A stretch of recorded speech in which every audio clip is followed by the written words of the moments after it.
की है ना, इसलिए मैं भी इसे कुछ दे दूं। आज मैया ने आवाज लगाई है, भीमसेन ठहर जा। भीमसेन ने कहा मैया क्या बात है।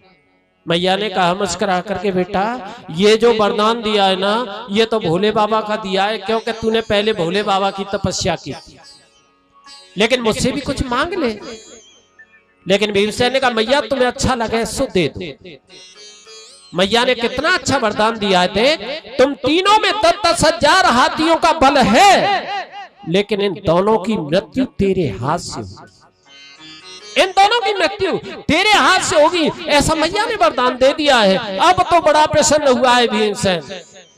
और वही भीमसेन दुर्योधन को गाली दे रहा है, अरे दुष्ट निकल करके आ, मेरी ये भुजाएं खुजला रही हैं, आज मैं तुझे जिंदा नहीं छोड़ूंगा। लेकिन सहन नहीं हुआ दुर्योधन से। दुर्योधन भी निकल करके जल से बाहर आ गया और कहने लगा, रे ओ भीमसेन ये गाली देना बंद कर दे, एक बात सुन, धर्म का युद्ध लड़ेगा या अधर्म का। भीमसेन ने कहा बेटा ये पांडव तो धर्म का युद्ध लड़ते हैं, अधर्म का। दुर्योधन ने कहा ये तो बहुत बड़ा अधर्म कर रहे हो तुम, मैं अकेला हूं और तुम पांचों भाई मुझे मारने के लिए खड़े हो। भीमसेन तो नहीं बोला, लेकिन युधिष्ठिर जी बोल बैठे। युधिष्ठिर ने कहा, रे ओ दुर्योधन एक बात सुन, ये पांडव सदैव धर्म पर लड़ते और धर्म पर ही लड़ेंगे। अगर तू कहता है ये 5 खड़े, लेकिन 5 हम खड़े हैं, लेकिन तेरे साथ में युद्ध एक ही करेगा, और तुझे जो अच्छा लगे हम 5 में से किसी को छांट ले। दुर्योधन तो हंसने लगा, लेकिन भगवान कृष्ण को चिंता हो गई। भगवान ने विचार किया, पहले जुआ खेला तूने, आज तक कष्ट भोग रहा है युधिष्ठिर की तरफ, लेकिन फिर दोबारा से जुआ फिर खेल रहा है तू, क्योंकि भगवान कृष्ण जानते थे कि इसकी मृत्यु तो केवल भीमसेन के हाथों से हो सकती है, ये मरेगा नहीं किसी के हाथ से, ये योद्धा है, बलवान है। लेकिन झड़कने लगे भगवान, फिर जुआ खेल रहा है तू। लेकिन दुर्योधन ने मुस्कुरा करके कहा, कृष्ण मेरे भैया को मत छिड़को, लेकिन मैं ही बता दूंगा मैं किससे युद्ध करूंगा, मैं बड़े भैया के साथ में युद्ध नहीं करूंगा, ये तो सत्यवादी है, सत्य बोलना जानते हैं केवल। उसके बाद में ये अर्जुन है ना, ये तो केवल धनुर्धारी है, धनुष चलाना जानता है, बाण छोड़ना जानता है, लेकिन ये मेरे मुकाबले का योद्धा नहीं है। नकुल सहदेव तो बेचारे छोटे हैं, इनसे युद्ध नहीं करूंगा। भगवान को थोड़ी सी सांस, चैन की सांस आई। सबसे अंत में दुर्योधन ने एक ही बात कही है, तुम्हारे पास में एक योद्धा खड़ा है ना, ये भीमसेन, इसी के साथ युद्ध करूंगा। भगवान ने मुस्कुरा करके मन में विचार किया, बेटा मरने के नंबर पे अपने आप ही आ गया, तुमने क्या किया, अपने आप ही आ गया। और आज एक एक गदा दोनों ने ले लिए, लेकिन वहां पर बलराम भैया भी आ गए युद्ध देखने के लिए। अब भगवान को फिर चिंता हो गई। भगवान ने कहा ये आफत और कहां से आ गई, क्योंकि ये दुर्योधन के गुरु है ना बलराम भैया, लेकिन ये धर्म के युद्ध से मरेगा नहीं, लेकिन ये आफत आकर के क्यों बैठ गई। लेकिन आज बलराम भैया भी देखना चाहते अपने शिष्यों का युद्ध, क्योंकि गदा युद्ध के गुरु तो केवल बलराम भैया थे, देख रहे हैं। लेकिन दुर्योधन का अभ्यास बहुत था, और आपने देखा होगा कभी कभी जो दाव पेच वाला पहलवान होता है ना, वो ताकतवर पहलवान को मार देता है, जिसका अभ्यास होता है। दुर्योधन का अभ्यास था, क्यों, सबसे बड़ा दुश्मन था भीमसेन दुर्योधन का, लेकिन अष्ट धातु की मूर्ति बना करके दुर्योधन ने जंगल में खड़ी कर दी थी, और प्रत्येक दिन उसी के साथ में गदा युद्ध करता था, अभ्यास करता था। वही हुआ, मार मार करके लहूलुहान कर दिया भीमसेन को दुर्योधन ने।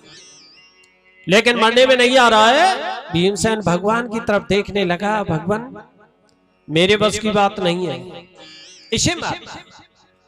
भगवान ने कहा बेटा जैसे तू युद्ध कर रहा है ना, ऐसे नहीं मरेगा ये, तू धर्म का युद्ध करेगा, धर्म के युद्ध से नहीं मरेगा, अब तो अधर्म का युद्ध लड़ना पड़ेगा। और भगवान ने इशारा कर दिया अपनी जंगा पर हाथ मार करके इसकी जंगा को तोड़ दे। भीमसेन ने कहा ये तो अधर्म का युद्ध हो जाएगा, क्योंकि गदा युद्ध में कमर से नीचे प्रहार नहीं होता है, ये धर्म का युद्ध है। गदा युद्ध जब होता है तो कमर से नीचे नहीं। लेकिन भीमसेन ने कहा ये तो बहुत बड़ा अधर्म हो जाएगा भगवान, अगर मैंने इसकी जंघा को तोड़ दिया। एक ही बात सुन लो, चाहे मैं लड़ते लड़ते मर जाऊं, लेकिन भगवान मैं इसकी जंघा को नहीं तोड़ूंगा, यह अधर्म हो जाएगा। भगवान एकदम से लाल लाल आंखें हो गई, एक ही बात कहने लगे, अरे दुष्ट तू धर्म की दुहाई दे रहा है। जिस समय जहर के लड्डू खिलाए इस दुष्ट ने तुझे गंगा में बहा दिया, लेकिन उस समय धर्म कहाँ गया? द्रौपदी को भरी सभा में ये नग्न करना चाह रहे थे ये दुष्ट, लेकिन उस समय धर्म कहाँ गया? लाक्षागृह में जलाने की तुम्हें तैयारी की, लेकिन जब धर्म कहाँ गया? लेकिन एक ही बात सुन ले, मेरी आज्ञा का पालन करना सबसे बड़ा धर्म है, और मेरी आज्ञा का पालन नहीं करेगा तो यह अधर्म हो जाएगा। इसलिए मैं कहता हूं इसकी जंघा को तोड़ दे। भीमसेन ने कहा चलो आज्ञा का पालन तो करूं, लेकिन भीमसेन ने विचार किया मृत्यु दोनों तरफ खड़ी है मेरी, मैंने इसकी जंघा को नहीं तोड़ा तो ये दुष्ट मुझे मार देगा, लेकिन मैंने इसकी जंघा को तोड़ दिया ना, तो ये गुरुदेव बैठे हैं ना बलराम भैया, और बलराम जी जब देखेंगे ना कि मेरे शिष्य को धोखे से मारा इसने, तो ये मुझे जिंदा नहीं छोड़ेंगे। इसलिए इशारा कर रहा है भीमसेन, भगवान मेरी मृत्यु तो दोनों तरफ है, मैं बचूंगा नहीं। भगवान को हंसी आ गई। भगवान ने विचार किया मेरे भैया का डर लग रहा है। भगवान ने इशारा कर दिया पहले इसकी जंघा को तोड़ दे, और इस बलराम भैया को तो मैं देखूंगा बाद में, पहले इसकी जंघा को तोड़। आज भीमसेन को इशारा मिल गया, और भीमसेन ने फिर देर नहीं की है, गदा का प्रहार कर दिया है जंघा पर, और जैसे जंघा पर प्रहार हुआ है ना, जंघा टूट गई। दुर्योधन युद्ध भूमि में गिर गया, चिल्लाने लगा बुरी तरह से, लेकिन बलराम भैया ने देखा अरे दुष्ट ये क्या कर दिया, मेरे शिष्य को धोखे से मारा है तू, गदा लेकर के मारने के लिए भागे हैं, लेकिन आज भगवान ने पीछे से पकड़ लिया। कहां जा रहे हैं भैया? इस दुष्ट को जिंदा नहीं छोड़ूंगा, मेरे शिष्य को धोखे से मारा इसने, अधर्म का युद्ध किया है। भगवान ने मुस्कुरा करके कहा भैया ये घर घर की लड़ाई है, हमें तुम्हें क्या मतलब पड़ा इनके बीच में बोलने से, ये घर घर की लड़ाई है। लेकिन भैया एक बात सुनो, क्या इस दुर्योधन से भी बड़ा कोई दुष्ट दुनिया में है? इससे भी दुष्ट बड़ा कोई है? लेकिन बलराम भैया को मीठी मीठी बातों में समझा बुझा करके उन्हें विदा कर दिया, लेकिन यहाँ पर उस दुर्योधन को युद्ध भूमि में डाल करके जंगा को तोड़ करके पांचों भाई निकल करके हस्तिनापुर में चले गए, और आज जाकर के युधिष्ठिर को राजा बना दिया। यहाँ दुर्योधन पड़ा हुआ अकेला, लेकिन कौरवी सेना में ये 3 योद्धा बचे हुए थे, कृतवर्मा, कृपाचार्य और एक अश्वत्थामा। ये द्रोण का पुत्र था अश्वत्थामा, अमर था, लेकिन तीनों योद्धा बचे हुए हैं। अश्वत्थामा ने विचार किया हमारा राजा युद्ध भूमि में पड़ा हुआ है, जाकर के कुशलता ले। आज अश्वत्थामा आ गया, अश्वत्थामा ने जाकर के प्रणाम किया दुर्योधन को, लेकिन रोने लगा है। लेकिन अश्वत्थामा ने एक ही बात कही है, महाराज तुम्हें प्रसन्न करने के लिए अब मैं क्या करूं? दुर्योधन ने कहा अगर मुझे प्रसन्न देखना चाहता है तो फिर ऐसा कर, 5 पांडवों के सरों को काट करके मेरे सामने डाल दे, जब मैं प्रसन्न हो जाऊंगा। अब ये तो बहुत ही टेढ़ी खीर है ना, 5 पांडवों का सर काटना। लेकिन अश्वत्थामा बैठ करके विचार कर रहा है, लेकिन दोनों वृक्ष के नीचे पड़े हुए हैं, अश्वत्थामा बैठा हुआ है, लेकिन वहीं पर एक नाटक दिखाई दिया। 100 कौवा बैठे हुए हैं उस वृक्ष पर, लेकिन एक उल्लू ने आक्रमण कर दिया रात्रि में, और सोते हुए 100 कौए थोड़ी देर में उल्लू ने मार दिया। अश्वत्थामा एकदम से थरक गया, वाह, जबकि दिन में एक कौवा नहीं मार सकता एक उल्लू, लेकिन कैसे मारे इसने? सोते हुए। जैसे इसने सोते हुए 100 कौए मार डाले, उसी प्रकार से मैं भी सोते हुए पांडवों का वध करूंगा। और ऐसा सोच करके अश्वत्थामा हाथ में तलवार लेकर के आज उसी शिविर में आ रहा है, पांडवों के शिविर में। लेकिन अंतर्यामी भगवान कृष्ण, भगवान ने विचार किया ये कौरवी सेना तो ठिकाने लग गई, लेकिन ये पांडवी सेना भी ठिकाने लगनी चाहिए। भगवान ने क्या किया, पांचों पांडवों को जगाया और जगा करके कहां ले गए, गंगा के किनारे। वहां जाकर के सो गए, अपने शिविर से बाहर सोए जाकर, क्योंकि उन्हें मालूम था कि यह अश्वत्थामा आएगा। लेकिन वहीं सो गए। लेकिन यहां पर अश्वत्थामा प्रवेश कर गया रात्रि में। जितने शिविर में सो रहे थे ना, जितने योद्धा सैनिक, आज कौरवी जितनी सेना थी ना, जैसे किसान अपनी खेती को काटता है ना, फसल को, उसी प्रकार से अश्वत्थामा ने तलवार से एक तरफ से सभी की गर्दन को काटना प्रारंभ कर दिया। सभी का वध करते करते अश्वत्थामा कहां पहुंच गया, जहां पर द्रौपदी के 5 पुत्र एक सैया पर सो रहे थे। लेकिन उसकी समझ में नहीं आया। उसने विचार किया ये 5 पांडव हैं, आज बिना सोचे समझे उन पर वार कर दिया। 5 के सरों को काट करके आज वही अश्वत्थामा उनके सरों को ले करके वस्त्र में बांध करके अपने राजा के पास में पहुंच गया और जाकर के पटक दिया, लो महाराज ये तुम्हारे दुश्मनों के सर आ गए कट के। लेकिन दुर्योधन ने गौर से देखा तो वो पांडव नहीं थे, वो पांडवों के पुत्र थे। दुर्योधन की आंखों में आंसू आ गए। दुर्योधन ने विचार किया, अरे दुष्ट, ये तूने क्या कर दिया, मेरा वंश तो नष्ट हो गया था, लेकिन आज तूने पांडवों के वंश को भी नष्ट कर दिया। इन बच्चों ने मेरा क्या बिगाड़ा था, इनका वध तूने क्यों किया। और आज रोते रोते रोते रोते बिलखते हुए दुर्योधन ने अपने प्राणों को छोड़ दिया। लेकिन यहां चले, सबसे पहले पांडवों के शिविर में द्रौपदी जगी और द्रौपदी ने जाकर के अपने शिविर में देखा तो सभी मरे पड़े, सभी के सर कटे पड़े। आगे जाकर के देखा है तो आज उसके 5 पुत्र जिस सैया पर सो रहे थे उनके सर कटे पड़े। कौन सी माँ ऐसी दुनिया में होगी जिसके पुत्र, जिसके सामने 5-5 पुत्र मरे पड़े हो और रोए नहीं, बिलखे नहीं। आज वही द्रौपदी रोते रोते आज क्रंदन कर रही है, छाती पीट पीट करके रो रही है। माता शिशूनाम निधनम सुतानाम निशम्य घोरः परितप्यमाना। हे भगवान, तुमने ये क्या कर दिया। आज उसके बाद में ऐसा ही नहीं, द्रौपदी ने अपने पतियों को गाली देना प्रारंभ कर दिया। पांडवों को गाली दे रही है द्रौपदी, भीमसेन को गाली दे रही है, तेरी गदा के लिए धिक्कार है, तेरे होते हुए मेरे पुत्र मर गए। अर्जुन को गाली दे रही है, तेरे गांडीव को धिक्कार है। युधिष्ठिर को गाली दे रही है, नकुल सहदेव को गाली दे रही है। लेकिन उसी समय भगवान 5 भाइयों को लेकर के शिविर में आए। लेकिन युधिष्ठिर ने देखा सभी मरे पड़े हैं, युधिष्ठिर महाराज रोने लगे। लेकिन आगे जाकर के देखा है तो द्रौपदी छाती पीट करके रो रही है। सभी देख रहे हैं, रो रहे हैं। लेकिन अर्जुन का क्रोध बढ़ गया।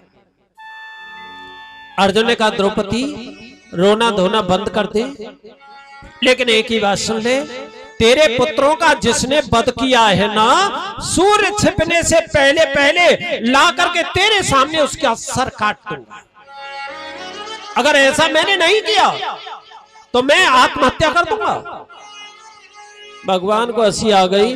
भगवान ने विचार किया, अर्जुन प्रतिज्ञा शीघ्र कर बैठता है, लेकिन एक बात सुन, जो प्रतिज्ञा करता है ना और प्रतिज्ञा को जो पूर्ण नहीं करता है वो नरक का अधिकारी भी होता है। और ये बात भी सत्य है।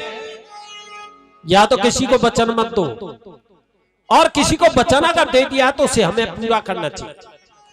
और जो वचन दे करके पूरा नहीं कर रहा है उसे नरक भोगना पड़ता है, ये निश्चित है। इसलिए भगवान ने विचार किया, तेरी प्रतिज्ञा को मैं ही पूर्ण कराऊंगा। चल। और भगवान ने रथ सजाया और रथ सजाने के बाद मैं अपना रथ उधर ही चला दिया, अर्जुन को बिठा करके जहां अश्वत्थामा जा रहा है, लेकिन सामने अश्वत्थामा को दिखा दिया है। अर्जुन से कहा है वो तेरा दुश्मन जा रहा है। अर्जुन ने बाण छोड़ना प्रारंभ कर दिया, लेकिन अश्वत्थामा भी समझ गया कि ये अर्जुन मुझे जिंदा नहीं छोड़ेगा। लेकिन अश्वत्थामा के पास में एक ब्रह्मा जी का दिया हुआ ब्रह्मास्त्र था। उसने विचार किया आज इसे अर्जुन के ऊपर छोड़ दूं, जिसका वध हो जाएगा, और वही ब्रह्मास्त्र छोड़ दिया। जब उसका संधान किया तो वही ब्रह्मास्त्र अर्जुन की तरफ आ रहा है, लेकिन अर्जुन भी समझ गया कि ये ब्रह्मास्त्र मुझे जिंदा नहीं छोड़ेगा। लेकिन मैंने पहले भी कहा है, पांडवों के सामने जब संकट आता है ना, वो घबराते नहीं है। कहां जाते हैं? भगवान की शरण। आज कभी नहीं घबराए पांडव, किसी भी संकट में नहीं घबराए। जब भी संकट आया भगवान की शरण में गए, और आज अर्जुन ने वही धनुष बाण रथ में रख दिए और जाकर के भगवान कृष्ण की तरफ हाथ जोड़ करके खड़े हो गए। भगवान बैठे बैठे हंस रहे हैं, वारे वीर, ये अग्नि बाण आ रहा है मारने के लिए, ब्रह्मास्त्र, और तू मेरी स्तुति गा रहा है। लेकिन कितना सुंदर श्लोक बोला है आज अर्जुन ने, कृष्ण कृष्ण महाबाहो भक्तानां भयंकर। भगवान मुझे मालूम है ये बाण मुझे जिंदा नहीं छोड़ेगा, ये ब्रह्मा जी का दिया हुआ ब्रह्मास्त्र है, लेकिन फिर भी आज मैं तुम्हारी शरण में आ गया हूं। मेरी रक्षा करने वाला कोई नहीं है, केवल आप हो, इसलिए आपके ऊपर छोड़ दिया है मैंने आज। कृष्ण कृष्ण महाबाहो भक्तानां भयंकर, श्री कृष्ण गोविंद हरे मुरारे। श्री कृष्ण गोविंद हरे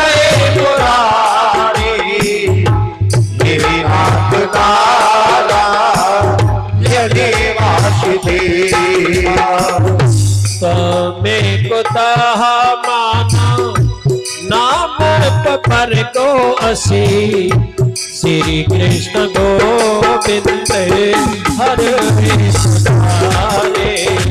श्री कृष्ण गोविंद हरे मुरारे, हे नाथ हरे वासुदेव। श्री कृष्ण गोविंद हरे मुरारे, हे नाथ नारायण वासुदेव। श्री कृष्ण गोविंद हरे मुरारे, हे नाथ नारायण वासुदेव। आज भगवान ने हंस करके कहा है, अर्जुन घबरावे मत, चिंता मत करे। क्यों घबरा गया? एक बात सुन, कांटे को कांटे से निकाला जाता है, जहर को जहर से खत्म किया जाता है। इसलिए ये ब्रह्मा जी का दिया हुआ ब्रह्मास्त्र है ना, तेरे ऊपर संधान किया है, लेकिन तेरे पास भी तो ब्रह्मास्त्र है। अरे तुझे भी तो ब्रह्मा जी ने दे रखा है, इसलिए अपने ब्रह्मास्त्र का संधान कर दे। अर्जुन को ज्ञान हो गया और अर्जुन ने देर नहीं की है, वही ब्रह्मा जी का दिया हुआ ब्रह्मास्त्र अर्जुन ने अपने धनुष पर चढ़ा करके संधान कर दिया। जब छोड़ा है तो फिर क्या हुआ? दोनों में टकराव हुआ, और टकराव हुआ तो दोनों ही शांत हो करके आज अर्जुन के तर्कस में आ गए। और यहां पर अर्जुन ने देर नहीं की है, झपट करके अश्वत्थामा को पकड़ लिया और पकड़ करके रथ के खंबे से बांध दिया है, और एक ही बात कह दिया, बेटा यहां नहीं मारूंगा, तुझे मारूंगा तो द्रौपदी के सामने मारूंगा तुझे। रथ के खंबे से बांध करके लाया, जहां द्रौपदी खड़ी खड़ी रो रही है ना, उसके सामने जाकर के बंधा हुआ वो डाल दिया अश्वत्थामा। लेकिन द्रौपदी ने विचार किया,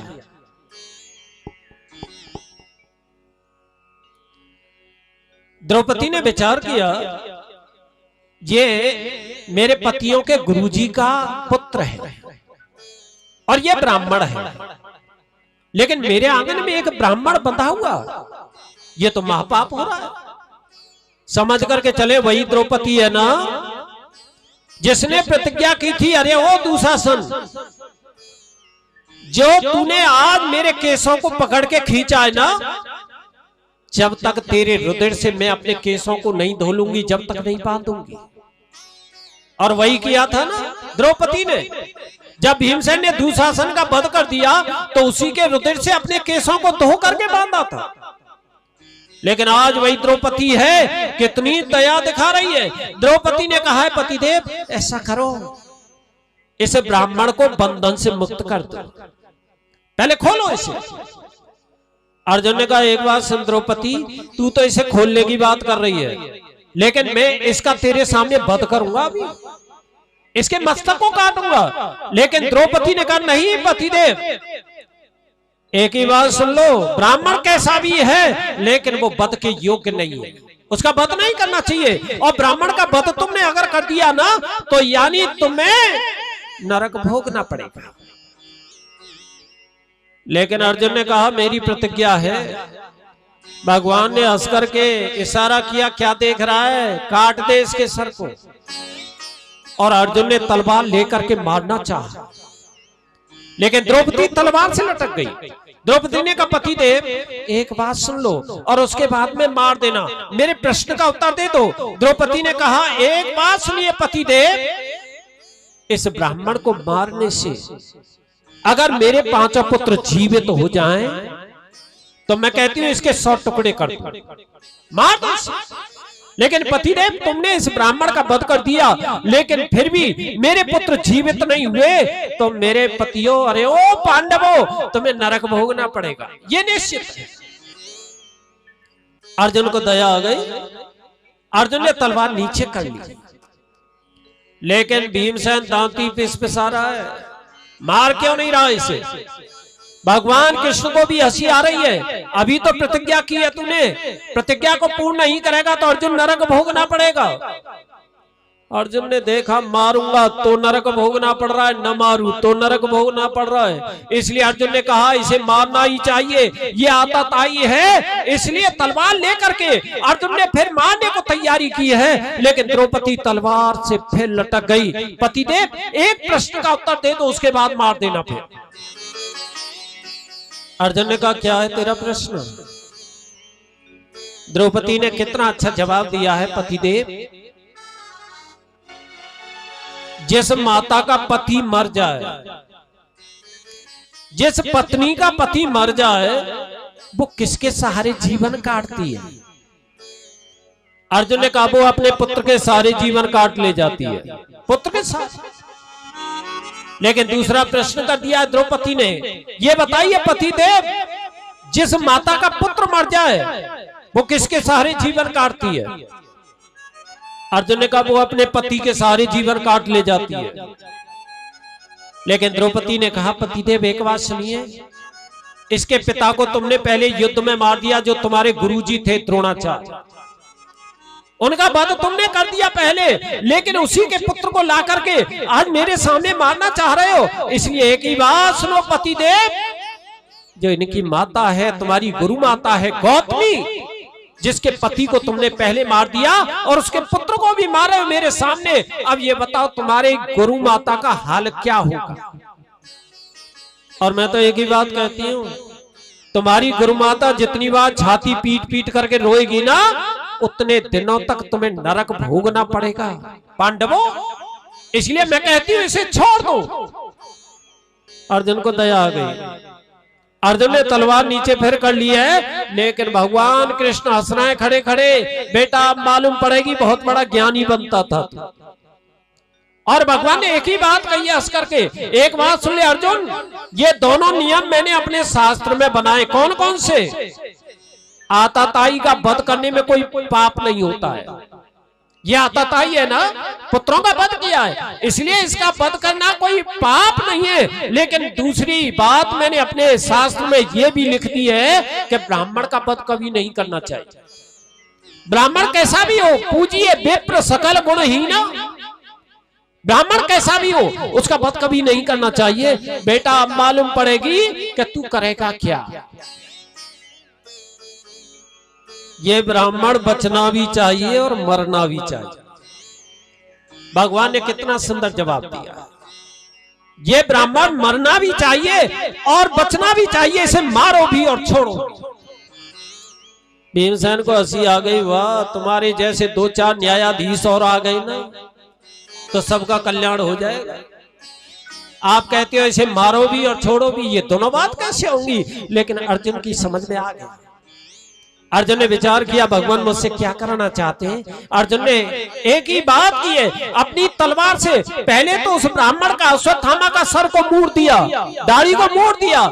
जन्म सिद्ध मणि लगी हुई थी अश्वत्थामा के मस्तक में, उसे निकाल लिया और निकाल करके अर्जुन ने धक्का मार करके दरवाजे से बाहर डाल दिया, भाग जाए। भगवान को हंसी आ गई। भगवान ने कहा ये तो मेरे मन की बात कर दी इसने। ये ब्राह्मण बच भी गया और मर भी गया। क्यों? प्रतिष्ठित आदमी का आज अपमान करना ही मरण के समान होता है। ब्राह्मण का अपमान हो जाए वो मरण के समान होता है। कोई पूज्य हो, विद्वान हो, उसका अगर अपमान हो गया तो वो मरण के समान होता है। लेकिन यहाँ पर ये अश्वत्थामा को शुक्रगुजार करना चाहिए, मुझे प्राणों को छोड़ दिया है। लेकिन उसके बाद में यहाँ तो प्रतिज्ञा करके जा रहा है वो अश्वत्थामा ने कहा अरे पांडवों मैं भी तुम्हारे वंश को आगे नहीं चलने दूंगा, ऐसी प्रतिज्ञा करके जा रहा है। लेकिन यहाँ पर चले भगवान ने सभी जितने सैनिक मरे पड़े थे ना सभी का संस्कार कराया है गंगा के किनारे जा करके। लेकिन वहीं पर अश्वत्थामा ने विचार किया ये पांडवों का वंश चलाने वाला अंतिम पुत्र कौन होगा, जो अभिमन्यु की पत्नी है जिसका नाम उत्तरा है। अभिमन्यु तो मारा गया चक्रव्यूह में, लेकिन उसकी पत्नी के गर्भ है। अगर वो गर्भ जिंदा रह गया तो पांडवों का वंश आगे चलेगा। इसलिए ऐसा करो उस उत्तरा के गर्भ को नष्ट कर। और अश्वत्थामा ने वही किया। आज बाण चढ़ा करके, अग्नि बाण चढ़ा करके आज छोड़ दिया उत्तरा के गर्भ को नष्ट करने के लिए। वो अग्नि बाण आ रहा है, लेकिन जा करके देखा है तो जो गर्भस्थ शिशु था ना वो निष्क्रिय हो गया। लेकिन उत्तरा घबरा गई। उत्तरा ने विचार किया मेरे पांडवों का वंश चलाने वाला मेरा ये पुत्र होगा, लेकिन इसका वध हो गया तो मेरे पांडवों का वंश नहीं चलेगा। लेकिन मैंने पहले ही कहा है ना पांडवों पर जब विपत्ति आती है तो वो भगवान की तरफ दौड़ते हैं। उत्तरा आज नहीं दौड़ी है, अर्जुन से सहायता नहीं मांगी है उसने, भीमसेन से सहायता नहीं मांगी उसने। आज उत्तरा दौड़ती हुई जा रही है तो केवल भगवान की तरफ, और भगवान खड़े खड़े देख रहे हैं। लेकिन कितना सुंदर श्लोक में आज स्तुति गाती जा रही है। वही उत्तरा ने एक ही विचार किया है भगवान मैं मर जाऊं, मुझे अपनी चिंता नहीं है, लेकिन मेरे गर्भ की रक्षा करो भगवान। ये पांडवों का वंश चलाने वाला मेरा बालक है। आज कितना सुंदर श्लोक में आज बोलती जा रही है, रोती जा रही है, भगवान की तरफ दौड़ लगा रही है, और भगवान भी खड़े खड़े देख रहे हैं। आज पाहि पाहि महायोगिन देव देव जगत पते। आप देवों के देव हैं, जगत के पिता है भगवान। देव देव जगत पते श्री कृष्ण गोविंद हरे मुरारी। श्री कृष्ण गोविंद हरे मुरारी हरे मुरारी। हे नाथ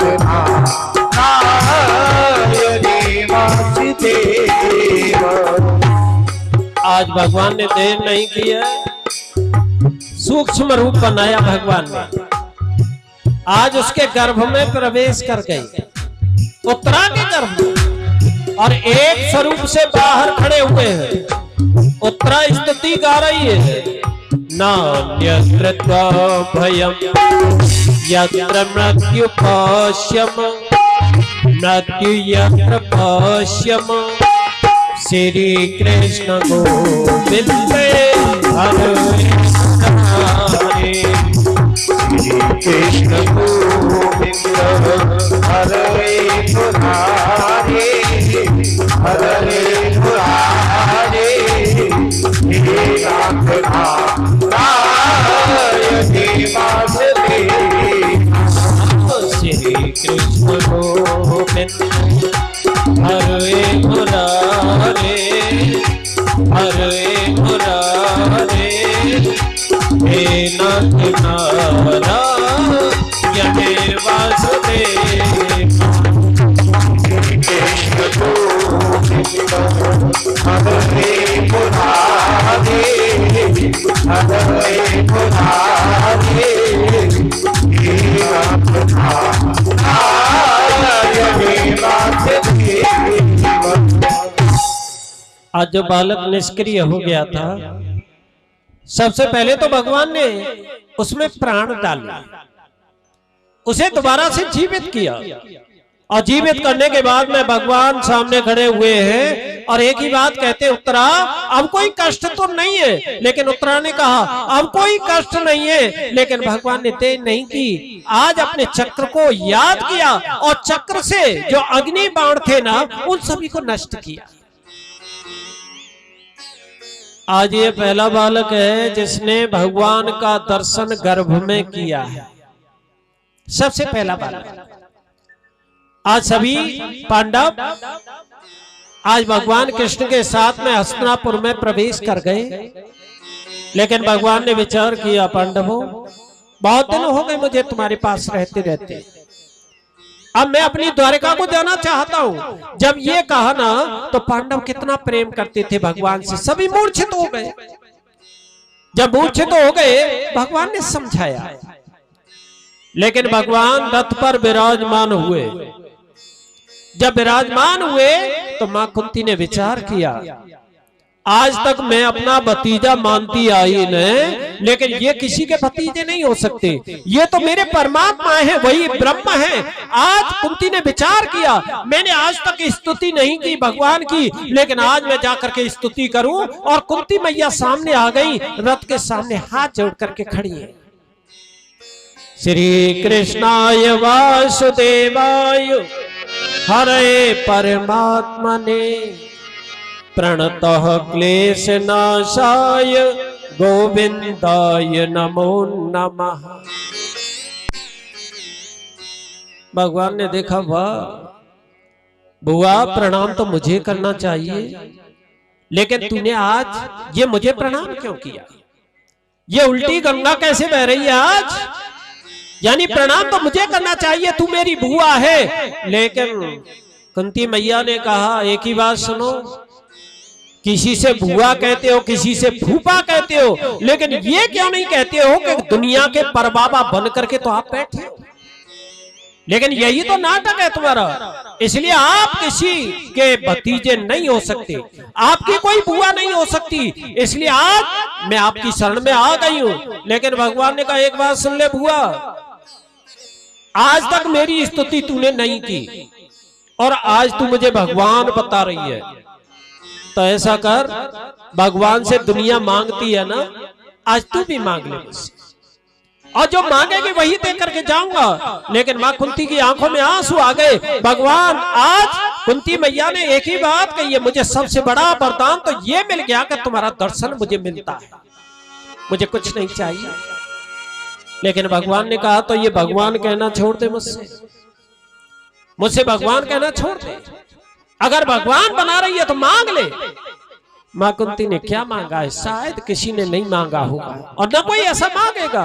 मां कुंती ने कहा, भगवान अगर मुझे देना ही चाहते हो तो एक ही वरदान दे करके जाओ, मेरे ऊपर और मेरे पुत्रों के ऊपर सदैव ही विपत्तियां पड़ती रहे, यानी हमें सुख तो कभी नहीं मिले, हमें कष्ट दे करके जाओ। आज भगवान फटकी लेकर के रोने लगे। वाह बुआ, जीवन भर निकल गया, जीवन निकल गया कष्ट उठाते उठाते, लेकिन दोबारा से तूने ये विपत्ति क्यों मांग ली मुझसे? भूल हो गई है बुआ, इसलिए दोबारा से मांग ले। लेकिन मां कुंती रोने लगी है, नहीं अगर देना है तो आज मुझे दुख दे करके जाइए। क्यों? जब तक दुख रहा, जब तक पैर बांध करके मेरे पुत्रों की सहायता की तुम, लेकिन आज मेरा पुत्र राजा बन गया तो मेरे पुत्र का त्याग करके जा रहे हो, इसलिए ऐसा मुझे सुख नहीं चाहिए। इसलिए आज सुख के माथे सिल पर है जो हर नाम भुलाए, और बलिहारी व दुख को जो पल पल नाम। आज वो दुख ही अच्छा मेरे लिए, मुझे दुख दे करके जाइए। भगवान रथ से नीचे कूद गए। बुआ आज नहीं जाऊंगा मैं। इतने प्रेम में पागल हो गए, भगवान महलों में प्रवेश कर गए। आज जाकर के विश्राम कक्ष में विश्राम करने लगे भगवान। लेकिन यहाँ पांडवों में कलह पैदा हो गई। पांडवों ने विचार किया है, सभी आपस में बातें कर रहे हैं। मैया कुंती कह रही है मेरे प्रेम के कारण आ गए भगवान लौट करके आज। लेकिन युधिष्ठिर ने कहा नहीं मैया, तुमसे प्रेम नहीं करते, वो मुझसे प्रेम करते हैं क्योंकि मैं सत्यवादी। भीमसेन ने अपनी गदा को हिलाते हुए एक ही बात कही है, चुप हो जाओ सभी। जितने योद्धा मारे गए मेरी गदा से मारे गए, इसलिए भगवान मुझसे प्रेम करते। लेकिन अर्जुन ने कहा मुझसे प्रेम करते थे क्योंकि मेरे सखाए मेरा रथ चलाते थे। नकुल सहदेव ने कहा हम छोटे हैं, हमसे प्यार ज्यादा करते हैं, इसलिए हमारे लिए वापस आए। लेकिन भगवान पड़े पड़े मुस्कुरा रहे हैं, वाह पांडव आपस में झगड़ा कर रहे हैं। आज भगवान जाकर के उनके बीच में प्रकट हो गए और भगवान ने जाकर के एक ही बात कही है, पांडवों एक बात सुनिए, मैं तुम्हारे लिए किसी के लिए वापस नहीं आया हूं।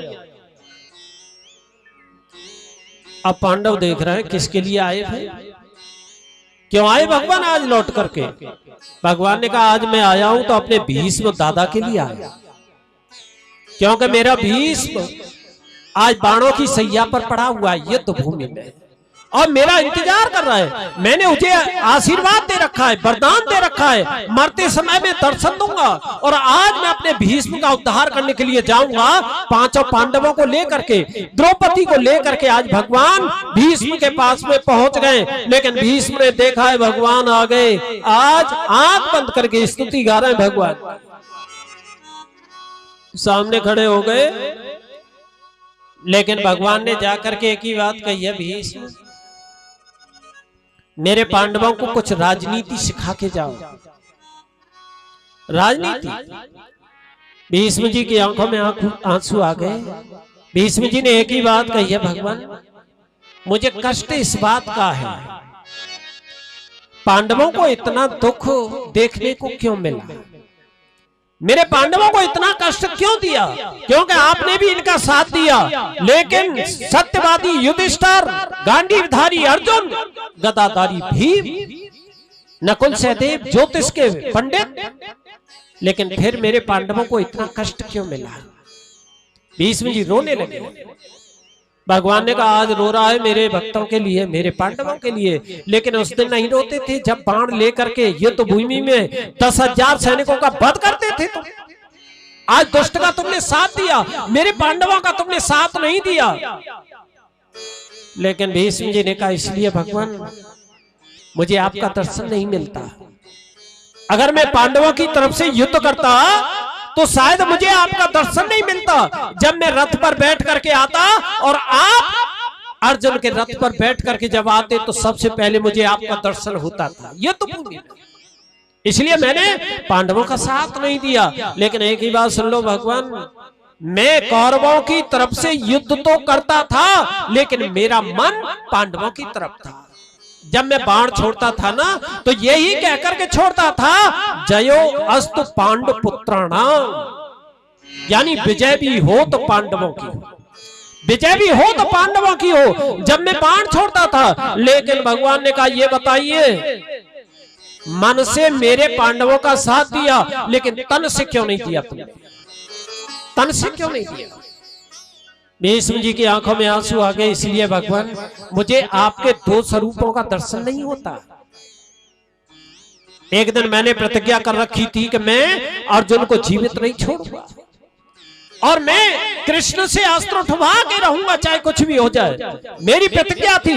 लेकिन आज मेरी प्रतिज्ञा को पूर्ण करने के लिए आप रथ का पहिया लेकर के मुझे मारने के लिए दौड़े, लेकिन उस समय मैंने दो स्वरूपों का दर्शन किया था तुम्हारा। एक तो रथ का पहिया लेकर के मुझे मारने के लिए आ रहे थे और एक स्वरूप से अर्जुन के रथ पर बैठे हुए थे। क्यों? भगवान ने विचार किया अगर मैं चला गया ना तो ये घोड़े लेकर के मेरे इस अर्जुन को गड्ढे में न चले जाएं, इसलिए दो स्वरूप बना रखे थे उस समय भगवान ने। लेकिन भीष्म जी को दो स्वरूपों का दर्शन हुआ था, उसने किसी को नहीं हुआ। भीष्म जी ने कहा इसलिए भगवान मैंने पांडवों का साथ नहीं दिया, मुझे आपका दर्शन करना था ना। लेकिन आज यहां पर भगवान ने एक ही बात कही है, मेरे पांडवों को कुछ ज्ञान तो दे जाओ। भीष्म जी ने कितना अच्छा ज्ञान दिया है, राजनीति सिखाई, युधिष्ठिर को पास बुला लिया और युधिष्ठिर से एक ही बात कही है, युधिष्ठिर तू राजा बन गया है, इसलिए राजा का धर्म क्या होता है? प्रजा का पालन करना, जान की बाजी भी लगा करके अपनी प्रजा की रक्षा करना, धन खूब कमाना, लेकिन धन कमाने के बाद में उसमें से दान भी करते रहे। और ये हमारे शास्त्र का नियम है, जितना हम धन कमाएं उसमें से दशमांश हमें दान करना चाहिए। दशमांश, दशमांश का मतलब क्या है? 100 रुपए अगर कमा करके ला रहे हैं उसमें से 10 रुपए हमें सत्कर्म में खर्च करने चाहिए, 10 रुपए, और 10 रुपए तिजोरी में जमा करना चाहिए, और जो 80 रुपए बचते हैं ना उन्हें अपने भोगों में लाना चाहिए। ज्यादा नहीं, तिजोरी में भी ज्यादा मत करना, दशमांश ही बताया हमारे शास्त्रों ने। यानी बैंक बैलेंस भी हो तो केवल 10, आज दशमांश होना चाहिए। और इससे अगर ज्यादा धन एकत्रित करते हो ना तो फिर क्या होता है? आगे आने वाली पीढ़ी की बुद्धि को खराब करता है ऐसा धन हमें ज्यादा एकत्रित नहीं करना चाहिए। आज जितना हो सके हमें सत्कर्म में लगाना चाहिए, लेकिन भोग में खर्च करना चाहिए। लेकिन उसके बाद में एक ज्ञान और दिया है भीष्म जी ने, युधिष्ठिर कभी पाप मत करना, पाप मत करना, और पाप होते हुए भी मत देखना। कितना अच्छा ज्ञान है, यानी कभी पाप मत करना और पाप होते हुए मत देखना। और ये बात भी सत्य है, हमारे सामने कोई कमजोर पिट रहा है और हम खड़े खड़े देख रहे हैं तो हम पाप के भागी हैं, वो नरक हमें भोगना पड़ेगा। इसलिए एक ही शिक्षा देते हैं, पाप होते हुए कभी मत देखना। जब ये ज्ञान दिया है ना तो यहाँ पीछे द्रौपदी खड़ी थी और वो खिलखिला करके हंस गई। इस बात को सुन के भीष्म जी ने देखा हुआ आज तक किसी की हिम्मत नहीं हुई मेरे सामने हंसने की, लेकिन पांडव भी आज द्रौपदी को ताड़ना दे रहे हैं। अरे तूने आज हमारे दादा का अपमान कर दिया, क्यों हंसी आई तुझे? अब द्रौपदी भी कांप रही है बेचारी, मुझे हंसी तो आ गई लेकिन अब करूं क्या? लेकिन पतिदेव वैसे ही हंसी आ गई, क्षमा भी मांग रही है। लेकिन भीष्म जी ने कहा 5 पतियों की पत्नी है फिर भी पतिव्रता है, लेकिन कुलवती है, बिना कारण के इसे हंसी नहीं आएगी, कोई न कोई कारण होगा। इसलिए बता द्रौपदी क्यों हंसी आई? अब द्रौपदी कांप रही है बेचारी, न जाने क्या होगा, मुझे श्राप न दे दे। लेकिन द्रौपदी सामने आ गई, बेटी बताना पड़ेगा। लेकिन द्रौपदी ने कहा दादा एक बात सुनिए, जो आज तुमने मेरे पतियों को ज्ञान दिया है कि पाप होते हुए मत देखना, लेकिन दादा तुमने अपने जीवन में कितना निभाया है, कितना निभाया। भीष्म की आंखों में आंसू आ गए, कभी नहीं रोए लेकिन आज हिलकी भर के रो गए भीष्म जी। भीष्म जी समझ गए कि ये क्या कहना चाहती है मुझसे।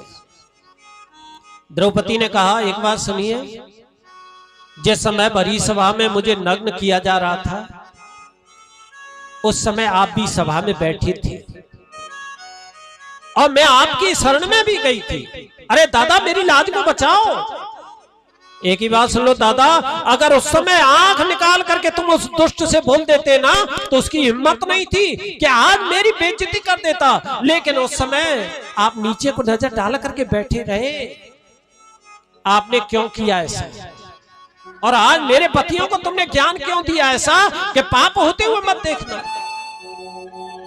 भीष्म जी कभी नहीं रोए, लेकिन हिलकी भर के रो गए और उन्होंने एक ही बात कही है, बेटा तू सही कहती है द्रौपदी। उस समय मैं सबसे बड़ा पापी था, लेकिन मैंने ऐसा क्यों किया कि मैंने उस समय उस दुष्ट का नमक खाया था। कहते हैं ना, दुष्ट के घर का अन्न कभी मत खाओ, जैसा खाओगे अन्न और वैसा बनेगा मन। इसलिए दुष्ट का नमक कभी मत खाइए। किसी के घर जाकर के खा रहे हो तो देख लो ये अधर्म का धन तो नहीं है, इसका अधर्म का अन्न तो नहीं है। अगर तुमने खा लिया ना तो तुम्हारी बुद्धि को भी खराब करेगा। इसलिए आज मैं ज्ञान क्यों दे रहा हूं द्रौपदी, क्योंकि वो मैंने अधर्म का जो अन्न खाया था, पाप का अन्न खाया था, वो अर्जुन के बाणों से आज एक एक बूंद करके वो रक्त निकल गया है, वो नमक निकल गया। इसलिए मैं पांडवों को ज्ञान दे रहा हूं। लेकिन बहुत अच्छी प्रकार से उसके बाद मैं पांडवों से कह दिया, हट जाओ मेरे सामने से। भगवान को बुला लिया और भगवान का दर्शन करते करते आज एक ही बात कही है, भगवान मेरे ऊपर कोई ऐसा नहीं है तुम्हारा कि मुझे दर्शन दे रहे हो, लेकिन आपने मुझे वरदान दिया था कि मरते समय मैं तुझे दर्शन दूंगा। भगवान विचार करने लगे, मैंने इसे ऐसा वरदान कब दे दिया, मैंने कब दिया। तो आज भीष्म जी याद दिला रहे हैं, बात उस समय की है जब मुझे 10 दिन हो गए लड़ते लड़ते, पांडवी सेना का वध करते करते, लेकिन दुर्योधन ने आकर के मुझे ताना दिया था, अरे ओ भीष्म मेरा अन्न खाते हो, लेकिन आज तुम सहायता पांडवों की कर रहे हो। 10 दिन हो गए, 10 दिन में तुमने एक भी पांडव को नहीं मारा, और तुम चाहो तो सभी पांडवों का वध कर सकते हो। लेकिन यहां भीष्म को क्रोध आ गया। भीष्म ने कहा है, दुर्योधन मैं पांडवों को मारूं या न मारूं, लेकिन मैं तुझे अमर कर दूंगा। क्योंकि भीष्म जी ने पहले ही ये वचन दे रखा था दुर्योधन को, मैं युद्ध करूंगा लेकिन एक भी पांडव का वध नहीं करूंगा। अगर मर्जी हो तो तेरी तरफ से युद्ध करूंगा मैं। लेकिन आज वही भीष्म जी ने कहा है, तुझे अमर कर दूंगा। मैं पांडवों को नहीं मार सकता, लेकिन दुर्योधन ने कहा जब मैं अमर हो जाऊंगा तो पांडवों का वध मैं ही कर लूंगा, इसलिए मुझे अमर कर दो। भीष्म जी ने कहा ऐसा करना, मैं अपनी कुटिया पर बैठूंगा तपस्या करने के लिए, उसी समय अपनी पत्नी को मेरे पास भेज देना, प्रणाम कर लेगी और मैं जाकर के उसे आशीर्वाद दे दूंगा। दुनिया मरेगी लेकिन तू कभी नहीं मरेगा। दुर्योधन बड़ा प्रसन्न होता हुआ आया, अपनी भानुमति को जगाया, रानी को, और जगा करके कहा जा भीष्म दादा की कुटिया पर चली जा, प्रणाम कर ले। लेकिन वो भानुमति जा रही है रात्रि में, लेकिन भगवान को चिंता हो गई। भगवान ने कहा अगर ये चली गई ना तो ये दुष्ट कभी नहीं मरेगा। इसलिए भगवान ने क्या किया, तुरंत घूम करके गली में आ गए जिधर से भानुमति जा रही है। लेकिन कृष्ण भगवान को हंसी आ गई, अरे ओ भानुमति, ओ रानी, तुझे शर्म होनी चाहिए, रात्रि में अकेली क्यों घूम रही है। भानुमति ने कहा मेरे सामने से हट जाओ, मैं कोई बात नहीं मानूंगी। लेकिन भगवान ने मुस्कुरा करके कहा कम से कम बता तो दे कहां जा रही है। भानुमति ने कहा मैं जा रही हूँ भीष्म दादा की कुटिया पर। क्यों जा रही है? प्रणाम करने के लिए। भगवान ने कहा एक बात सुन, वो भीष्म दादा कोई बाहर के थोड़ी है, तेरे घर के ही तो हैं, और तू रात्रि में क्यों जा रही है, सुबह जग करके चली जाना। और अगर रात्रि में जाकर के प्रणाम किया ना तुमने, तो आज एक बात सुन ले, उनके भजन में विक्षेप पैदा होगा और तुझे श्राप भी दे देंगे वो। इसलिए मैं कहता हूं सुबह निकलने दे और सुबह जाकर के प्रणाम कर लेना। लेकिन भानुमति को मीठी मीठी बातों में लगा करके वापस कर दिया। लेकिन भगवान ने विचार किया ये वरदान अब मुझे किसे दिलाना चाहिए। अर्जुन की सैया पर द्रौपदी सो रही है, द्रौपदी का हाथ पकड़ के उठा लिया, लेकिन उठा करके ले जा रहे द्रौपदी ने कहा कहां ले जा रहे हो, लेकिन भगवान ने हाथ रख दिया मुखड़े पर, मेरे पीछे पीछे आ जा, खींच करके ले जा रहे, लेकिन जा करके धक्का लगा दिया भीष्म दादा की कुटिया में, सामने बैठे ना, उन्हें जाकर के प्रणाम कर लो जाकर के। लेकिन द्रौपदी नहीं समझ पाई कि भगवान मुझसे क्या कराना चाहते, लेकिन द्रौपदी ने जाकर के प्रणाम किया है भीष्म जी के चरणों में। लेकिन भीष्म जी तो तैयार बैठे थे और आंख बंद करके ही वरदान दे दिया, आशीर्वाद दे दिया है, अखंड सौभाग्यवती भव, चिर सौभाग्यवती भव। द्रौपदी की आंखों में आंसू आ गए। द्रौपदी ने विचार किया, जो 10,000 सैनिकों का वध प्रत्येक दिन करते हैं, ये मेरे पतियों को छोड़ नहीं सकते, लेकिन इन्होंने ये वरदान मुझे जो दे दिया है। आज द्रौपदी की आंखों में आंसू आ गए और द्रौपदी ने खड़े होकर के कहा, हाथ जोड़ करके, दादा ये जो आशीर्वाद तुमने दिया है क्या ये सत्य होगा? भीष्म जी ने कहा, मेरे वरदान पर शंका करने वाली कौन आ गई? आंख खोल करके देखा है तो भानुमति की जगह पर द्रौपदी खड़ी है। एक बार को तो क्रोध आ गया, ये मेरे सामने ये कैसे आ गई, लेकिन फिर संतोष हो गया कि ये अच्छा हुआ उस दुष्ट को वरदान नहीं मिला। लेकिन यहां पर भीष्म जी ने कहा, एक बात सुन, तू मेरे पास आ कैसे गई और तुझे लाने वाला कौन है? और मैं समझ गया हूं उस काले कलूटे श्याम सुंदर के अलावा कोई दूसरा नहीं होगा। अब ये बता वो कहां है? द्रौपदी ने इशारा किया, वो दरवाजे पर खड़े, तुम्हारी कुटिया के दरवाजे पर। भीष्म जी एकदम से प्रसन्न हो गए और एक ही बात कह दिया है, बेटी, अरे ओ द्रौपदी एक ही बात सुन ले, मैंने क्रोध के आवेश में मैंने उस दुष्ट को बोल दिया था आशीर्वाद देने के लिए, लेकिन आज मैंने तुझे जो आशीर्वाद दिया है ना वो सत्य होगा, सत्य होगा, सत्य होगा। और ऐसा कह करके आसन को छोड़ करके भीष्म जी दौड़ लगा रहे, भगवान मेरी कुटिया पर आ गए, लेकिन जाकर के चरणों में गिर गए। भगवान ने उठा करके अपने हृदय से लगा लिया है। भक्त और भगवान दोनों रो रहे हैं। भगवान ने कहा, भीष्म आज मैं इतना प्रसन्न हो गया हूं, जो मांगेगा वही दूंगा, मांग। भीष्म जी ने कहा, कुछ नहीं चाहिए मुझे तो केवल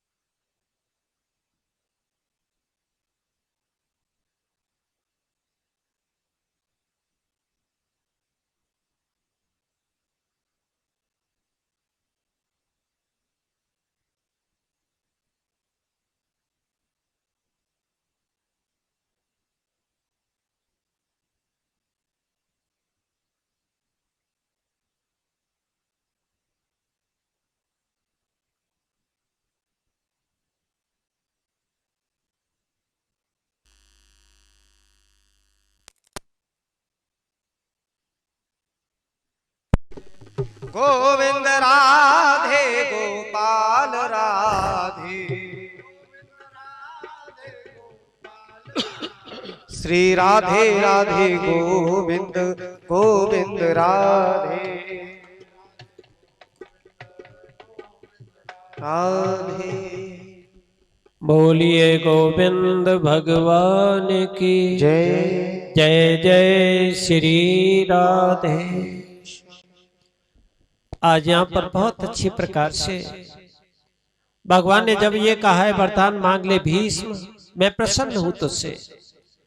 भीष्म जी ने कहा है सबसे बड़ा वरदान तो ये मिल गया, आप मेरे सामने खड़े हो, आपका दर्शन मुझे मिल रहा है, लेकिन अगर देना ही चाहते हो तो भगवान एक वरदान मुझे दे जाओ कि मेरी मांगने की इच्छा कभी ना हो।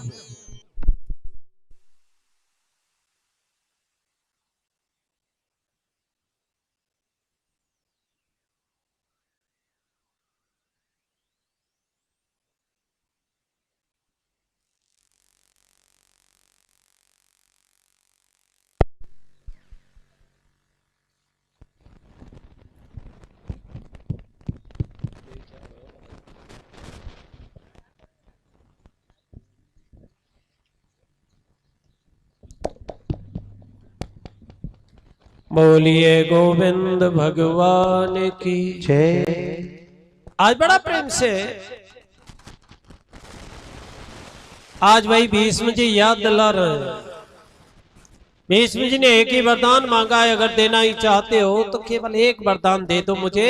मैंने आज आपको बुलाया नहीं, बगैर बुलाए आ गए, मेरी कुटिया को पवित्र किया है। लेकिन भगवान याद रखना, जिस समय मेरी मृत्यु निकट आ जाए ना, उस समय मुझे बुलाने की जरूरत न पड़े, अपने आप आकर के खड़े हो जाए। जैसे आज खड़े हो गए मेरे सामने, आज वही भगवान ने विचार किया है। आज भीष्म की मुझे मुक्ति करनी है, और वही भीष्म जी कहते हैं कोई ऐसा नहीं है तुम्हारा मेरे ऊपर, ये तो आपने ही वरदान दिया था और आज मुझे मुक्त करने के लिए आ गए हो। और ऐसा कहते कहते भगवान का चिंतन करते करते भीष्म जी ने अपने शरीर को छोड़ दिया। आज भगवान के लोक के लिए प्रस्थान कर गए। लेकिन आज धन्य है भीष्म जी के लिए, आज भगवान ने ही अपने हाथों से ही संस्कार किया है भीष्म जी का। बोलिए गोविंद भगवान की जय। हो मुझे दास हो जब छोड़ चलूं इस दुनिया को, होठों पर नाम तुम्हारा हो, दुनिया को होठों पर नाम तुम्हारा, चाहे स्वर्ग मिले या नरक मिले, हृदय में बात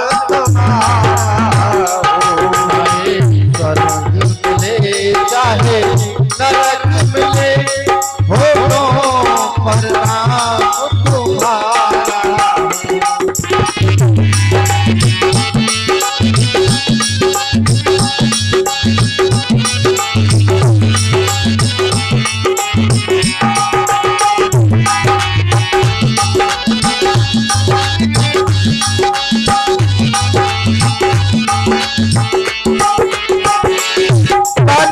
श्याम नाम की चादर हो,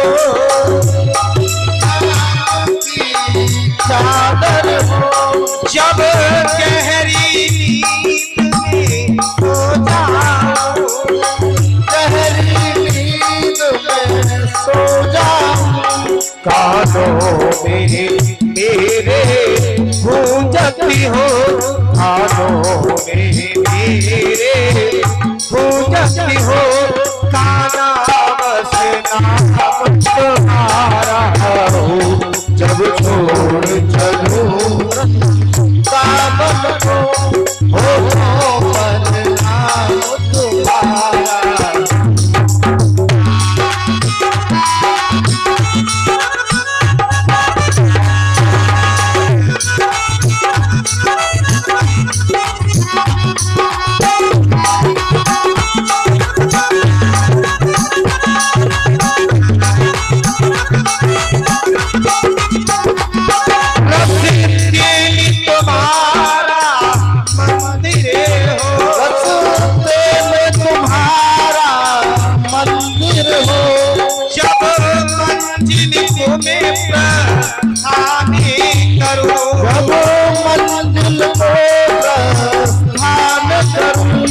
चौखट पर तेरी मनमोहन, चौखट पर तेरी मनमोहन, अंतिम परिणाम हमारा हो, जब छोड़ चलूं दुनिया को, होठों पर नाम तुम्हारा।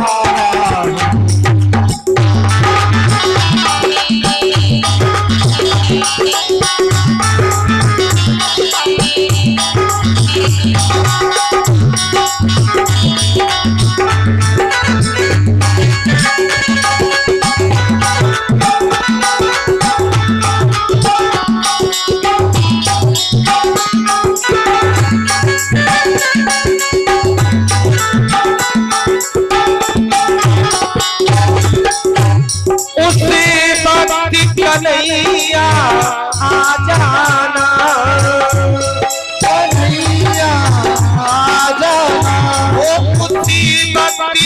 कन्हैया आ जाना, कन्हैया आ जाना। जब चिता पे जाके शयन करूं, जब चिता पे जाकर शयन करूं, वो जब चिता पे जाके शयन करूं, जब चिता पे जाके मैं शयन करूं। मेरे मुख में तुलसी तल देना, मेरे मुख में तुलसी तल देना, इतना बस काम तुम्हारा हो। जब छोड़ चलो इस जीवन को, होठों पर नाम तुम्हारा हो। जब छोड़ चलो इस दुनिया को, होठों पर नाम तुम्हारा हो।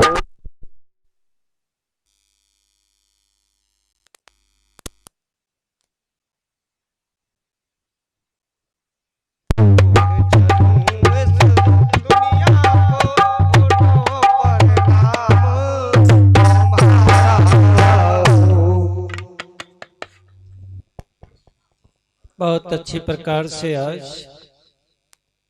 भीष्म का उद्धार किया है भगवान ने।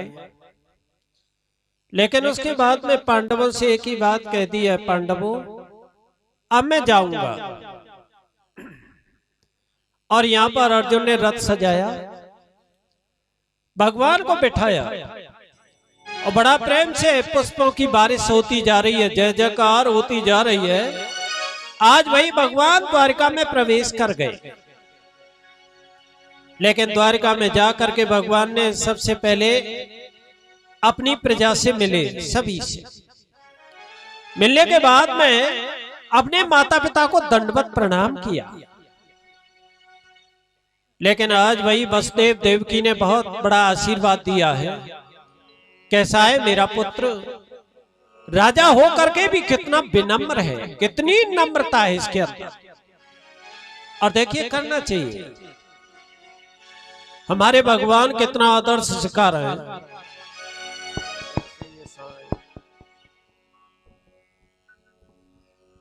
ऐसा बोला है कुछ बुरा रुरा सा। आज बड़ा प्रेम से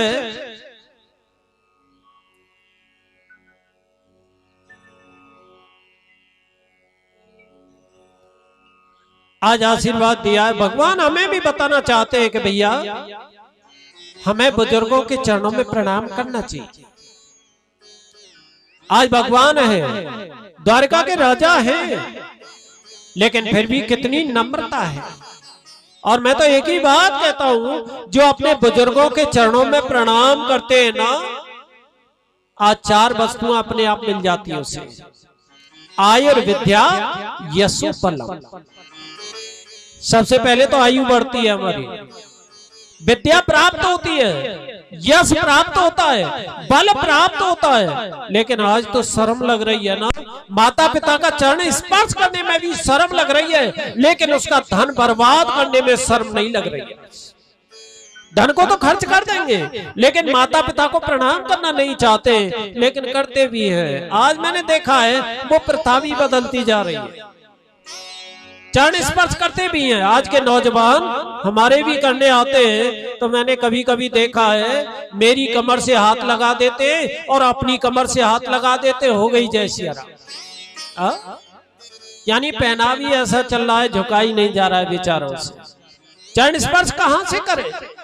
लेकिन एक ही बात समझने की है, चरण स्पर्श भी हमें कैसे करना चाहिए। सबसे पहले पैर का पंजा और पंजे का भी अंगूठा और अंगूठे का भी नाखून, यानी अंगूठे के नाखून का हमें स्पर्श करना चाहिए और अपने मस्तक से लगाना चाहिए। यह होता है चरण स्पर्श। इसका मतलब क्या है? इससे क्या होता है?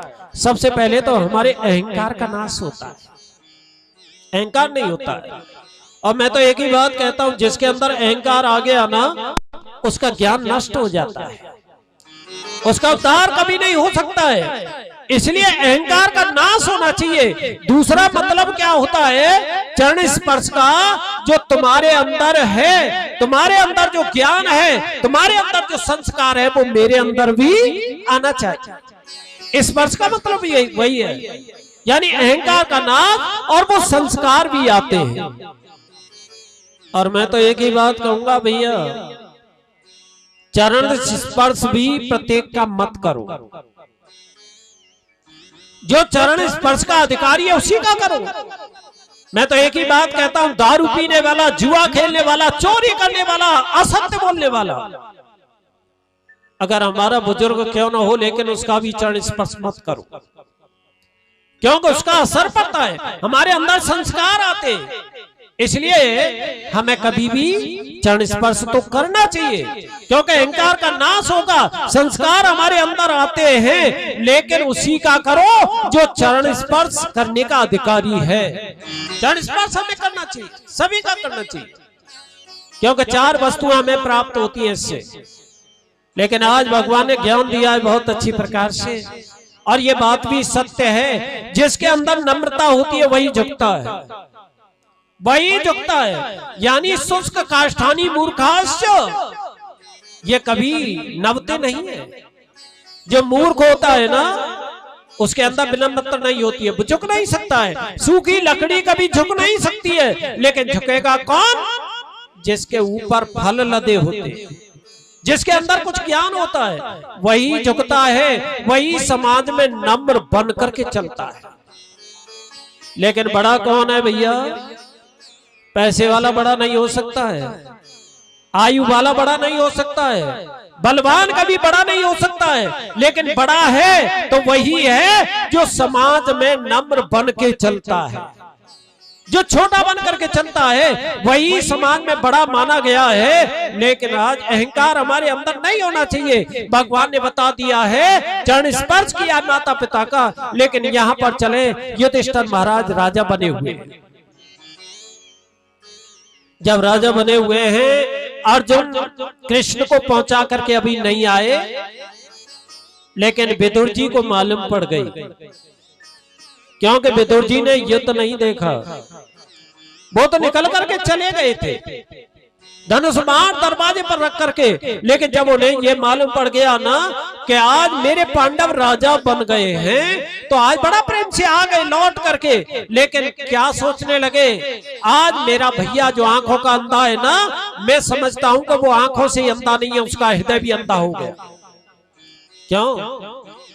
अपने पुत्र को कभी पाप होने से नहीं रोका, उसे पाप करने से कभी रोका नहीं। लेकिन आज वही धृतराष्ट्र मेरा बड़ा भाई आज पांडवों की शरण में रह करके कुत्ते की तरह टुकड़े खा रहा है। इसलिए जाऊंगा, अपने भैया को ज्ञान दूंगा आज। और आज वही विदुर जी आ गए, धृतराष्ट्र को प्रणाम किया।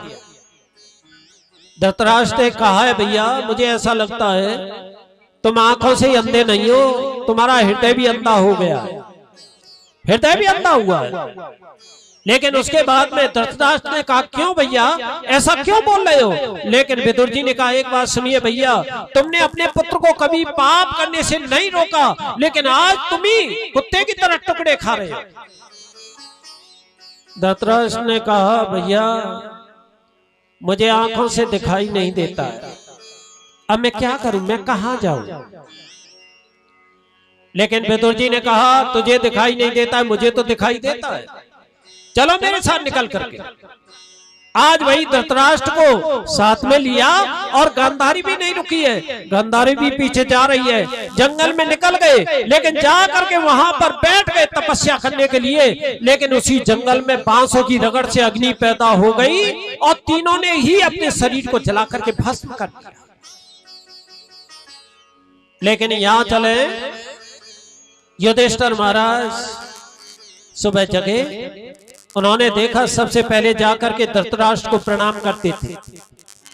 लेकिन धृतराष्ट्र दिखाई नहीं दिए तो युधिष्ठिर महाराज रोने लगे, क्योंकि मेरे चाचा आंखों से अंधे थे, न जाने कहां गए होंगे, रो रहे बैठ करके। लेकिन उसी समय नारद जी ने आकर के ज्ञान दिया है, वो तुम्हारे चाचा धृतराष्ट्र विदुर जी के साथ में चले गए और अपने शरीर को जला करके भस्म कर दिया और भगवान के लोक के लिए प्रस्थान कर गए। लेकिन वही युधिष्ठिर बैठे दुखी अवस्था में, उसी समय अर्जुन आ गए लौट करके द्वारका से।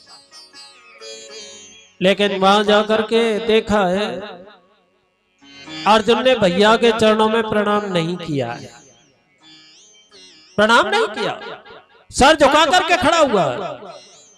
लेकिन युधिष्ठिर ने कहा और दिन तो ये दंडवत प्रणाम करता था पिता समझ करके, लेकिन आज उसने बाणी से भी मुझे प्रणाम नहीं किया। लेकिन युधिष्ठिर ने प्रश्न करना प्रारंभ कर दिया, अर्जुन क्या हो गया आज तुझे? कहीं ऐसा तो नहीं है किसी का अपमान करके तो नहीं आया है? क्योंकि पांडव किसी का अपमान नहीं करते थे, सभी का सम्मान। लेकिन दूसरा प्रश्न कर दिया है, कहीं ऐसा तो नहीं है तू आज युद्ध में हार के तो नहीं आया? और वो अर्जुन हार के तो आया था, क्योंकि भगवान जब अपने धाम के लिए गए तो आज उन गोपियों को लेकर के आ रहे थे आज वृंदावन के लिए, लेकिन रास्ते में ही भीलों ने लूट लिया। भीलन लूटी गोपिका वही अर्जुन वही बाण। लेकिन अर्जुन का अहंकार दूर किया यहाँ भगवान ने, क्योंकि अर्जुन समझ गए जितनी शक्ति थी ना वो भगवान की थी मेरे साथ। लेकिन अर्जुन फिर भी नहीं बोला। तो आज सबसे अंत में एक ही प्रश्न कर दिया अर्जुन, कहीं ऐसा तो नहीं है भगवान हमें छोड़ के तो नहीं चले गए अपने धाम के लिए? जब ये कहा तो अर्जुन ठपकी लेकर के रो गया। भैया सही कहते हो, जिन भगवान ने हमारी समय समय पर रक्षा की, आज वही भगवान हमें छोड़ करके चले गए। वंचितो अहम महाराज हरिणा बंधु रूपेणा। आज वही भगवान चले गए, लेकिन भैया तुम्हें याद है भगवान ने कितनी रक्षा हमारी की समय समय पर। एक इतिहास तुमको याद होगा भैया, बहुत बड़ा संकट था हमारे ऊपर, लेकिन भगवान ने हमारे संकट को दूर कर दिया था। युधिष्ठिर ने कहा वो कौन सा संकट था? आज उसी समय की बात है भैया, जिस समय हम वनवास भोग रहे थे और 1 वर्ष का अज्ञातवास भी था उसमें। लेकिन उस समय दुर्वासा ऋषि अपने 10,000 शिष्यों को लेकर के आज बड़ा प्रेम से दुर्योधन की सभा में आ गए। लेकिन दुर्योधन ने उनकी बहुत अच्छी सेवा की। जब सेवा की है तो वही दुर्वासा ऋषि प्रसन्न हो गए सेवा से, और एक ही बात कहती है दुर्योधन तेरी सेवा से मैं प्रसन्न हूँ, जो मांगेगा वही दे दूंगा, मांग ले। लेकिन दुर्योधन ने अपने लिए कुछ नहीं मांगा। क्या मांगा था भैया? जैसे मेरे यहाँ पर आए हो ना 10,000 शिष्यों को लेकर के, उसी प्रकार मेरे चचेरे भाई रहते पांडव जंगल में, अपने 10,000 शिष्यों को लेकर के उनके पास चले जाओ और सेवा लो। लेकिन उस समय जाना जब द्रौपदी भी भोजन कर ले, जब ऐसा क्यों किया? क्योंकि द्रौपदी के पास में अक्षय पात्र था, और जब तक द्रौपदी भोजन नहीं कर लेती उसमें से न जाने कितने ब्राह्मणों को भोजन करा देती। लेकिन मांगा है दुर्योधन ने तो यही मांगा है, जब जाना जब द्रौपदी भोजन कर ले। ऐसा क्यों किया? आज के लोगों का भी ऐसा ही हाल है, अपने दुख से दुखी नहीं है आज का आदमी, लेकिन पड़ोसी के सुख से दुखी है। अपने दुख से दुखी नहीं है। आज अपने लिए कुछ नहीं मांगा, मांगा है तो केवल क्या मांगा है? ये जाएंगे पांडवों के पास और पांडवों से कोई सेवा नहीं होगी, इसलिए ये पांडवों को श्राप दे देंगे और जला करके भस्म कर देंगे वहीं पर, और मेरा जन्म जन्म का कांटा निकल जाएगा। ऐसा मांगा। आज के लोगों का भी यही हाल हो गया है। आज तो कह देते हैं ना बेटा खेत को बेच दूंगा पर तुझे उखाड़ दूंगा यहाँ से, तुझे उखाड़ दूंगा यहाँ से। यानी किसी को उखाड़ने के लिए खेत बेच रहा है। लेकिन आज उससे कहा जाए भैया यहाँ इस यज्ञ में कुछ दान कर ले तो उसकी मैया मर जाती है। यहाँ दान नहीं करेगा, न जाने कितना खर्चा कर देगा, मुकदमे में कर देगा, बीमारी में कर देगा, लेकिन यहाँ नहीं कर सकता है। ऐसे दुर्योधन जैसे लोग बहुत पड़े हुए, बहुत दुर्योधन पड़े हुए ऐसे। एक गांव में एक बगुला भगत जी थे। बगुला भगत किसे कहते हैं भैया? लंबे चौड़े तिलक छापे लगा करके, कंठी माला डाल करके आज भ्रमण करते हैं, लेकिन दूसरे का बुरा चाहते हैं हर समय। उसे कहते थे बगुला भगत। वही भगत जी ने जाकर के तपस्या की भोले बाबा की, और भोले बाबा की तपस्या करते करते भोले बाबा वरदान देने के लिए आ गए। भोले बाबा ने कहा मांग ले क्या चाहता है, लेकिन उसने कहा मुझे अमीर बना दो, धनवान बना दो। भोले बाबा ने कहा ठीक है, एक शंख दे दिया निकाल कर। इस शंख की सेवा करना, लेकिन एक बात सुन ले, तू जितना मांगेगा ना इससे पड़ोसी को दूना मिलेगा। उसने कहा ये और आफत दे दी, मैं तो पड़ोसी से वैसे ही जलता हूं और ये कह रहा है कि पड़ोसी को दूना मिलेगा। इसलिए शंख को ले तो लिया भोले बाबा से, लेकिन शंख को ला करके एक अलमारी में ताला लगा करके बंद कर दिया। मांग रहा नहीं है कुछ भी, भूखा मर रहा है। पत्नी ने एक दिन कहा ये शंख लाए, उसका क्या होगा? उसने कहा रखा रहने दे चुपचाप, उसे मत खोल के देखे। क्यों, क्या बात हो गई? क्योंकि उस शंख से मैं जो मांगूंगा ना वो पड़ोसी को दूना मिल जाएगा, इसलिए मैं नहीं चाहता कि पड़ोसी मालदार हो जाए। लेकिन पत्नी ने कहा तुम नहीं जानते हो, मैं आज मांगूंगी। उसने शंख को निकाल करके, धो करके, पूजा करके, हाथ जोड़ करके मांगने लगी है, हे शंख देवता मेरा एक घर बनवा दो। अब भोले बाबा का शंख है ना, भोले बाबा की कृपा हुई, उसका एक मकान बन गया बहुत सुंदर। लेकिन देखा जाए उस पड़ोसी के 2 मकान खड़े हो गए। उसने कहा ये क्या कर दिया तूने, इसके 2 मकान खड़े हुए। उसने कहा अभी मैं मांगूंगी, चिंता मत करो। आज दोबारा से उसने मांगा है, हे शंख देवता अब मेरे घर के सामने एक कुआं खुदवा दो। अब उसके घर के सामने तो एक कुआं खुदा है, लेकिन पड़ोसी के सामने 2 कुएं खुद गए। उसने कहा ये क्या कर दिया, उसके पास में 2 कुएं हो गए, जल की व्यवस्था हो गई। उसने कहा तुम नहीं जानते हो, मैं मांगूंगी। और अब की बार उसने क्या मांगा है, उसने कहा हे शंख देवता अब मेरी एक आंख फूट जाए, एक आंख फूट जाए। अब हुआ क्या बेचारे की, उसकी तो एक ही आंख फूटी है, लेकिन पड़ोसी की दोनों फूट गई।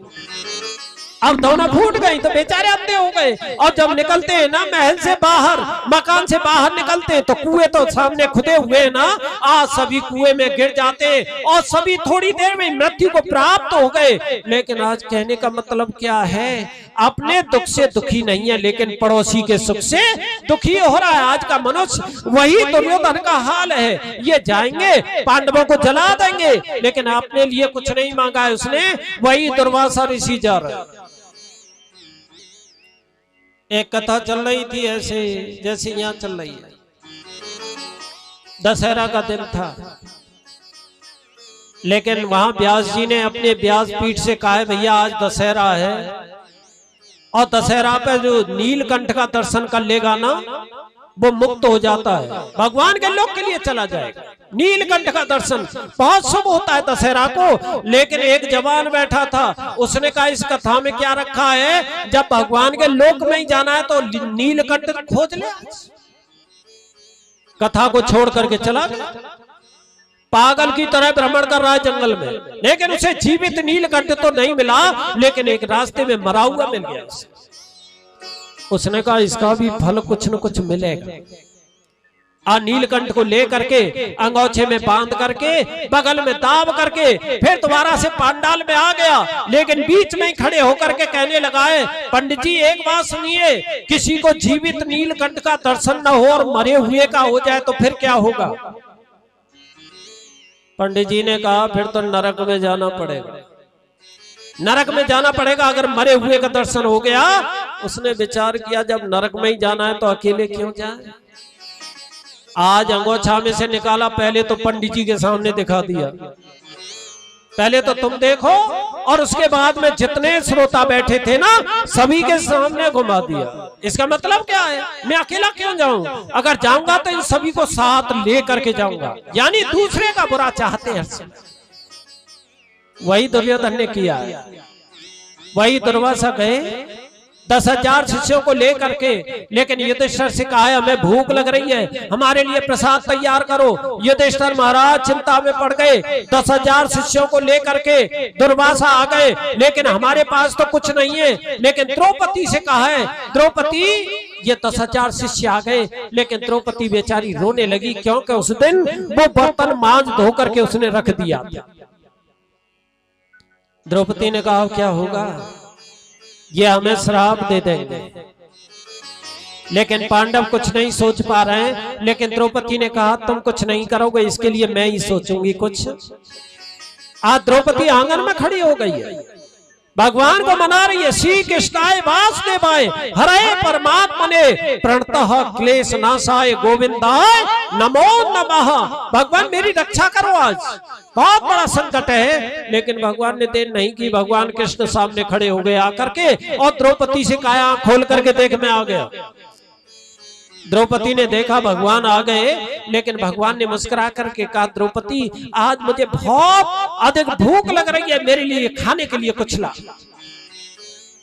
द्रौपदी फपकी लेकर के रो गई। आज कौन सी परीक्षा है भगवान, आज मेरे घर तुम भी भूखे आ गए।